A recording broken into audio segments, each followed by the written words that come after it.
সুপ্রিয় দর্শক, আসসালামু আলাইকুম রহমতুল্লাহি ওয়া বারাকাতুহু। আজকের আলোচ্য বিষয়টি হলো যে ৩২ নম্বর ভাঙা হলো, তারপরে হচ্ছে আওয়ামী লীগের যত এমপি মন্ত্রী বাসা বাড়ি ছিল সকল কিছু ভাঙা হলো। এরপরের টার্গেটটা কি? এখন ফ্যাসিবাদের চিহ্ন যদি আপনারা রাখতে না চান, তাহলে ফ্যাসিবাদের চিহ্নগুলো আরও কি আছে আপনাদের একটু মনে করাই দেই, তাহলে আপনাদের সুবিধা হবে হয়তোবা যে আগামীতে ফ্যাসিবাদের যে সব চিহ্ন আছে সেই চিহ্নগুলো ভাঙবেন। তো হাসিনা তো বক্তব্য দিচ্ছেই, এখন হাসিনা বক্তব্য দিবে এই চিন্তা উনি করেই ফেলেছেন যে আমি বক্তব্য দিব, বাংলাদেশে কত রকমের আপনারা কি ভেঙে ফেলতে পারেন ভাঙেন। কারণ হচ্ছে শেখ হাসিনার আপদমস্তক যে প্ল্যান, সে প্ল্যানের মধ্যে আপনারা পা দিয়ে ফেলেছেন। শেখ হাসিনার যে প্ল্যান ছিল, যে পরিকল্পনা ছিল যে আপনারা এইসব ভাঙবেন, কারণ হচ্ছে কি যে 5 তারিখে তো ভেঙেছেন, তখন আসলে বিশ্ব মিডিয়ায় এইভাবে কাভারেজ পায়নি। আপনি যখন এই গত 5 তারিখে যখন শেখ হাসিনার ভাষণকে কেন্দ্র করে আপনি ভাঙতে গেলেন, তখন হলো কি পুরো বিশ্ব মিডিয়া এটা কাভারেজে চলে আসলো। এবং শেখ হাসিনা এবং আওয়ামী লীগ এটা চেয়েছিল যে আপনারা এই ফাঁদে পা দেন, এবং সরকারের এখানে একটা ভূমিকা কি থাকে, সে ভূমিকাটার উপরেও এটা একটা বড় ধরনের শেখ হাসিনা বা আওয়ামী লীগের একটা ট্রায়াল ছিল, যে ট্রায়ালে সরকার ফাঁদে পা দিয়েছে, আওয়ামী লীগ ফাঁদে পা দিয়েছে, জামাত পা দিয়েছে, সমন্বয়কারীরা দিয়েছে, ইভেন দ্যাট বিএনপিও ক্ষমতায় এই ফাঁদে বা এই ট্র্যাপে পা দিয়েছে।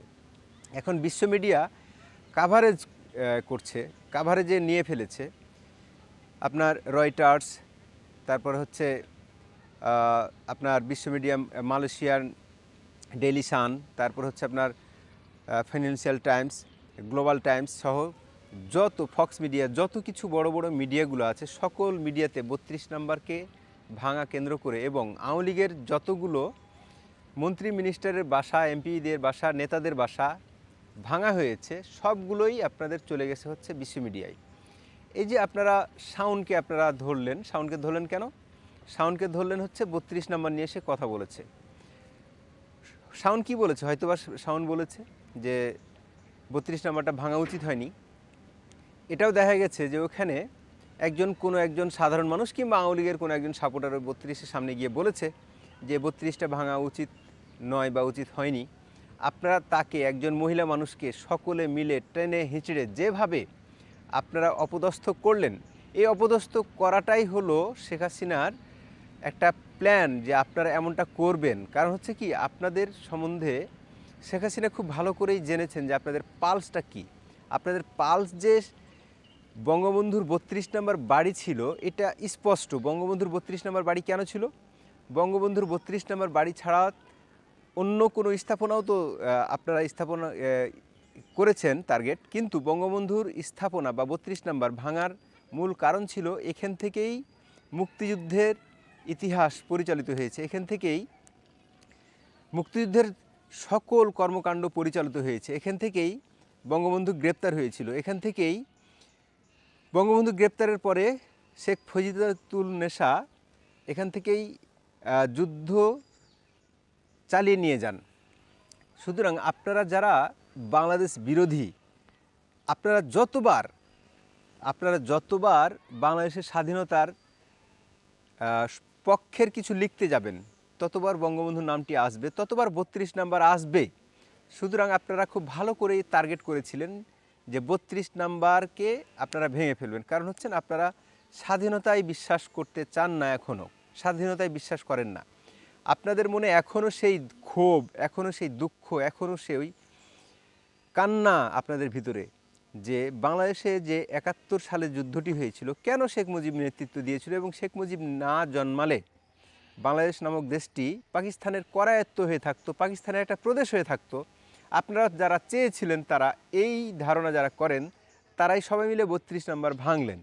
এখন যখন আপনারা স্পষ্ট বলতে পারছেন না যে শেখ মুজিবকে বা 32 নম্বরকে ভাঙা হলো শুধুমাত্র তার 71-এর ভূমিকার জন্য, 71-এ তার স্বাধীনতা ডাকের জন্য, 71-এ তার স্বাধীনতা ঘোষণার জন্য, 71-এ তার দৃঢ় চেতা লিডারশিপের কারণে, 32 নাম্বার ভাঙা হবে, এটা যখন আপনারা বলতে পারছেন না স্পষ্ট, আপনারা যখন স্পষ্ট বলতে পারছেন না যে 71 সালটা ছিল আমাদের জন্য, এই দেশটিকে আমরা বিভাজন করতে চাইনি, আপনারা যখন বলতে পারছেন না যে পাকিস্তান আর বাংলাদেশ আমরা একত্রিত হতে দেখতে চেয়েছিলাম, আপনারা স্পষ্ট যখন এটা বলতে পারছেন না, তখন স্বাধীনতার সকল শক্তিকে আপনারা ভেঙে ফেলতে চান, সকল স্মারক স্মৃতিগুলোকে ভেঙে ফেলতে চান। এরপরে যেটা ঘটবে আমরা দেখাই দেই আপনাদের যে এরপরে কী করবে, কারণ শেখ হাসিনা কিন্তু এরপরে আরও ভাষণ দেবে বোঝা যাচ্ছে।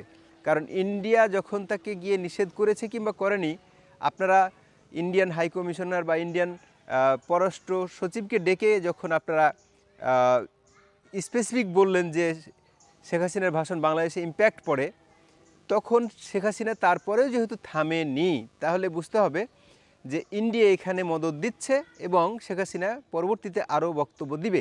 তাহলে আপনারা টার্গেট করবেন কিসে কিসে? ফ্যাসিবাদের সকল চিহ্ন আপনারা তো মুছে ফেলবেন।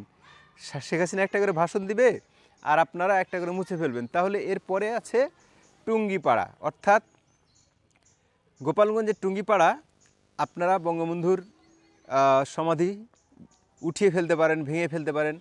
শেখ হাসিনার ওখানে একটা বাড়ি আছে, সেটা ভেঙে ফেলবেন, এগুলো আপনারা করতে পারেন। এরপরে 560টি মডেল মসজিদ আছে, আপনারা ফ্যাসিবাদের চিহ্ন হিসেবে এগুলো সব ভেঙে ফেলতে পারেন।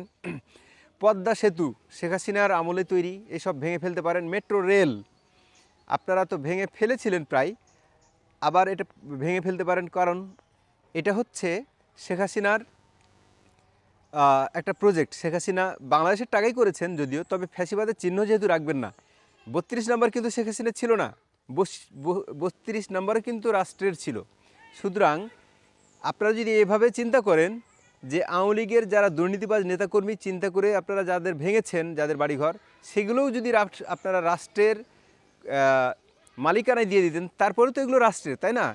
তাহলে এই থেকেই আপনারা যা করতে পারেন এখন, তাহলে রাষ্ট্রের চিন্তা না করে আপনারা শুধু ফ্যাসিস্ট হাসিনা এইসব করেছে এই বলে আপনারা সকল কিছু ভেঙে ফেলতে পারেন। তাহলে মেট্রো রেল, 560টি মসজিদ, মডেল মসজিদ, পদ্মা সেতু, তারপরে কর্ণফুলী টানেল, এরপরে হচ্ছে আপনার সারা দেশের সকল ব্রডগেজ যে ডবল রেল, সকল রেল ভেঙে ফেলতে পারবেন। তারপরে হচ্ছে বাংলাদেশের যতগুলো প্রশস্ত রাস্তা সকল কিছু ভেঙে ফেলতে পারেন। ঢাকা শহরের যত কিছু ফ্লাইওভার আছে আপনারা ভেঙে ফেলবেন।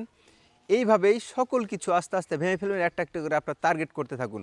আরও আছে, গত 15 বছরে শেখ হাসিনা যতগুলো উন্নয়ন করেছে সবগুলো একটা করে লিস্ট করুন, আর আপনারা এগুলো ফ্যাসিস্টের চিহ্ন হিসেবে আপনারা সব ভেঙে ফেলার জন্য রেডি হন। সুপ্রিয় দর্শক, চ্যানেলটি নতুন, সাবস্ক্রাইব করে পাশে থাকবেন, সাথে থাকবেন, এই প্রত্যাশায় আজকের মতো এখানে। আসসালামু আলাইকুম রহমতুল্লাহি ওয়া বারাকাতুহু।